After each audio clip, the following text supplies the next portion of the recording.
Hey now, hey, it's your girl Janelle coming in for 15 minutes of encouragement. It's the Honey Talks and it's that time. Let's talk about it. How do I put it? I don't know about your days, but as you get older, as I've gotten older, I've had time to reflect on a couple of things and just take a pause and go, wow, there I was, here I am now. And especially moving from place to place. I've lived in most cities because I love the city environment over, the suburban environment. But even as I move into newer city environments, um, this each city is different. So I grew up in New York, but in Mount Vernon, more in the suburbs area, but have moved to other areas like Baltimore and LA and stuff like that. And each of them is different, but it's still city. It's not your typical suburban arena where you're kind of separated from a lot of things. So I'm saying all this because the city life is a little bit different. You have more of a hustle and bustle, more decisions that have to be made on the fly, right? Because there's more people there, and a lot of times you meet people that help you make choices that you can agree with today, but not necessarily tomorrow. So, and recapping life and being in that place, I take that reflection time or that moment to really digest what has happened throughout my life. And I remember growing up, having a growing up with a big family, both on my mom's side and my dad's side, they both not being together. And one side, especially my mom's side, was very close knit. Coming from a Hispanic background, it's a very close knit family environment. So you got family always around you, uncles, brothers and sisters, cousins, you name it, you've got it around you. And it's always more to come and visit, which I truly appreciated because, it makes for an exciting childhood in the sense of I guess there's some level of drama because there's so many people around most of the time. I really didn't recognize that drama until as I've gotten older and I see the drama around me. I'm like, what is all this drama? And I have to realize I had some of that drama growing up, and it was interesting, but neither not here to not neither there near, neither here nor there. The point is, um, there's a reflection of there's that how to put that cushion that you have that despite all the things that could individually happen to you, there's that cushion of memories of saying, but I still had my family nearby. I had they distracted from certain things that occurred. Now I'm not saying, like I was talking to a friend earlier, I'm not saying it's a perfect childhood, but it was a childhood that was memorable in the sense that I had family around me and you appreciated it. But as I reflect on having family around me, I noticed that there were different outcomes for each one of us. And I think a lot of the outcomes that we each had, even though we were all in the same, not necessarily the same household, but we grew up with one another because we always saw each other most sometimes day by every day, sometimes week by week, whatever it may be. But we had that one center portion, which was our grandmother. She taught us all the same thing, and to learn the same thing, but yet still have different outcomes. And that happens a lot for siblings. You can have the same parent, but still have different outcomes because it all depends on what you want to hold tight to. Like we can all have the same experience all at the same time, but yet we can interpret it all differently. And it's in that interpretation that changes and shifts your life. It's in that interpretation that makes you either move forward or hold you back. And the question is, how far back do you want to be held? Because there's so much more to your life. There's so much more in there that you have to take a pause and go, do I want to stay in that space where I remember when my aunt said something to me that really hurt my feelings, and I just can't let that go. Well, not to make an excuse for your aunt, but what are the circumstances behind it. A story is not truly a truthful story without all sides. And when you have a full um, grasp of it, and as an adult, you have to stop and say, well, what was that? What were the circumstances around that? As a child, you can just take it as is and be like, oh, my aunt was just horrible to me and I didn't appreciate it and she made me feel. But as an adult, you go, well, now that I've experienced life and I know all the strains and stresses that can occur, could I be in her space and have treated and said things that I, may not have meant? And I think we've all done that. So do we want the grace from other people also when we say things that we don't you might mean, but at the end of the day you might have impacted their life, but you want to go, I didn't really mean it to impact your life in that manner. So would you extend me the grace of not being in the having the best day? So here we are, you as an adult, and can you do the same thing? Because you can be hell bent on keeping that that's that minor thing that happened, and it rock and change your life, or keep you change your life in the sense of not necessarily in a good space. So as a kid, I remember we had good times. We laughed about a lot of things. There was always stories that could be told, things that you were like, wow, I can't believe that happened. And then one day there was an explosion between two adults in my family. And it was kind of total left field. Now, me sitting there, I can take that experience and go, I don't, and I think I have in some sense, like, here's where I don't like drama, because it changes the environment. Now what was good now turned bad, and now when that means, therefore, anytime drama comes into the picture, something's about to be tarnished, and then therefore you could hate drama. But that's not even, now I could keep to that, you know because the child in me at that time didn't know how to interpret what happened. The adult wants to interpret it, and now we don't even realize we've interpreted it, and now we're acting it out. So now we have a problem with anything that seems dramatic, and sometimes it's not even dramatic. It's just life. Life happens to each person, and in that, they want to share it with someone, and it might not be your normal life, but that's their normal life. And or it doesn't have to even be their normal life. But at the end of the day, it doesn't have to be defined as drama. It can be, that's life, and stuff happens. And now, how do you deal with it? Like, you can beat yourself up about it and X, Y, and Z, but it happens. So here's my take. Now, mind you, there was three people in the room. So here's the kid in me take on it. Now here's the two adults. Now one doesn't understand what just happened. Something left field. They like got gut punch and they don't know what just happened here. While the other person is fuming off of things when they were a child. And now that has manifested maybe 20 years later as an argument that no one knew they were in. And now you've changed the whole environment of the family structure, because now everybody's on eggshell, because now we've learned you've been harboring something that we never knew you were harboring.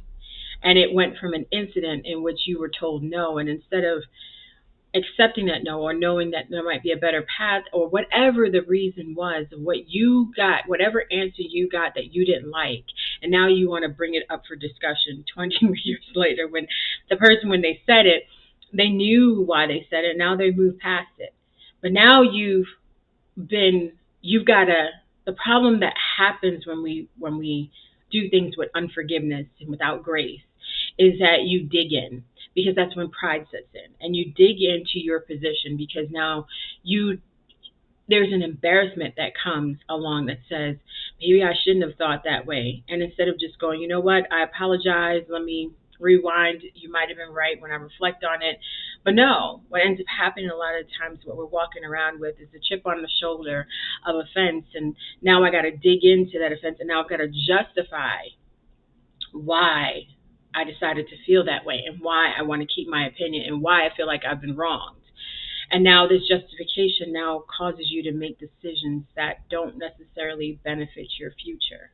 And so you could have moved on and accomplished great things such as moving to a new state, having a new relationship, having more kids, whatever it may be that you actually saw as a vision for your life. Just because it's not the way you wanted it to doesn't mean it still can't happen. Just not maybe that. And that was the thing. Like, this person felt, my family member, my aunt, felt as if she got cheated out of a future. But at the end of the day, but you have a future. Your future is still the current life you have, and it can still be greater, but now maybe not with the person you intended it to be with. And sometimes that happens. The people that we're in love with in the beginning might not be the person that we necessarily end up with, because we're dealing with a place of, when I thought this was perfect, but God said that wasn't the best for you, and I have better for you. But when you want to dig in and go, no, I was right, but yet the creator that made you, I think he might just be better, knows you better than you know yourself. And so here's that dig, and now you've come to the end of your life, and what do you have to really show for it if you want to see that? So now at any point in time, and it's the best thing about who God is, and why I talk about gratitude every week. Notice I didn't really start with, hey, let's stop for that moment of gratitude. But here's the reason why gratitude is so important. And if you felt like you got cheated when I didn't start it out that way, you can still end it that way, is my point. Is that at any point you can stop and say thank you and be grateful for what currently is, and what you could have, and what has occurred in your life that has been great. So okay, you didn't get the doll you wanted, but you got another doll. And you may have found out, and not in every situation you end up going, well, oh yeah, my parents are right. I shouldn't have got that doll because my friend's doll ended up being, getting dirty so quickly. And I really wanted that. But now that I see, we don't always get that opportunity to say that. Sometimes we just got to go with it. Like, that wasn't it. And we don't know why. Because there's plenty of times I've sat there and been like, I still don't get it. I don't know why. But you've already closed that door. So I got to deal with it. But that's okay. No, it's not. I'm not gonna lie, because sometimes it goes, no, it's not. I don't feel too good about it. But at the same time, here is when my opinion, I feel like God lets you in on the secret when you start to develop a life of gratitude. So although I didn't say thank you that you released me from this relationship at the time when I probably should have said thank you, I started saying thank you for other things. Thank you for the move. Although, thank you for the new house. Thank you for the new car. Thank you for the job. It might not be a perfect job. It might not be the car that I want, but thank you, because I could be on the other side and it not be so great. And I could have not a car. I could have no place to sleep. I could have no food. And it could be the opposite. So to appreciate truly, like, I remember where I was, and that's where gratitude, it helps when you want to determine, well, what do I have to be thankful for? Okay, let's remember what happened like last week. When you went to work, was it a perfect day? No, it wasn't a perfect day. Okay. But even when you flared up or you were upset about the day, do you still have that job this week? Because we take it for granted that we should have what we have, because at the end of the day, it could be gone. And so because of that, just being able to wake up and be able to say thank you, that you have speech to say it, that you have the hands to move, that you have the feet to walk, that you have a body that is functioning so you can get out of bed and do what you need to. You have breath, like, those are the things that we should just, even as the simplest thing, you say thank you, thank you, thank you for that. And then it grows, because then when you realize the opportunities that come your way that you are privy to, that everybody else is not privy to. You get to talk to that coworker that needs help, and they're coming to you now. Or you get to meet this person on the street, and it's not because of, oh, you're just lucky. You live on the block that he allowed you to live on, and you're able to meet the person that you met. those things are not, everybody doesn't get. We all have different circles in which we run. We all have different things in which we do, and within those things, we meet the people we're supposed to meet, and from those meets and those interactions comes opportunity and new experiences and things that change your life. And when you go, and it could be good or it could be bad. It all depends on what we say yes to. But the point is that how you started 10 years ago, you're not that same person. And if we would take that reflection of here I am today, and I remember what I was, and even if it was a slight change, like you do better time, you dress better, you eat better, you do something different, it's something to be grateful for because it was a change in your life for growth. Now here when you do when it's not of a place of gratitude and it's just what is this? I don't want this. This is when things don't necessarily always work out the way we want it to, right? And when that happens, now it becomes bitter and bitter and bitter rather than at any point you can stop and say, thank you. And we can shift the direction of our life and shift what we think went wrong and for it to turn to go right because a place of gratitude now puts you in a positive space. Your whole demeanor changes. You wake up in the morning and you just say thank you. You could, if you could just walk out and everybody just pisses you all the way off at any time. But when you stop and you go thank you kind of pause on the whole y'all make me sick moments. It becomes more of I'm grateful for this moment. And even though there's some special people on this road, I'm grateful that I have a car to drive around these special people on this road. So, point being today is be in a place of gratitude so it doesn't keep you stuck. Let's not be stuck. Let's grow into the best person and best version we've been called to be by stopping and just being thankful for today. Tomorrow's not promised, but thankful for today. And what about today? What can you say about today that you can be grateful for? Did you make it home safely? Do you have food to eat? Did someone say a kind word to you? Did you say a kind word to someone else? Did someone smile at you? Those that don't take that for granted. People don't. I grew up in New York. People don't have to say hi to you. People don't have to smile. Let's be for real. So just having that, or just being able to have a sound mind, to be able to do your job, that you have a job that you are skilled to be there for. Because I've seen a lot of people get laid off. Yeah. So we're not gonna go there. But my point is be grateful. So take that moment and really hold tight to being appreciative, being aware, and being open to new things, possibilities. Let hope arise throughout it all because that's what gets us through the day. So, blessings always. It's always a pleasure, and thank you for allowing me in. Have a blessed day.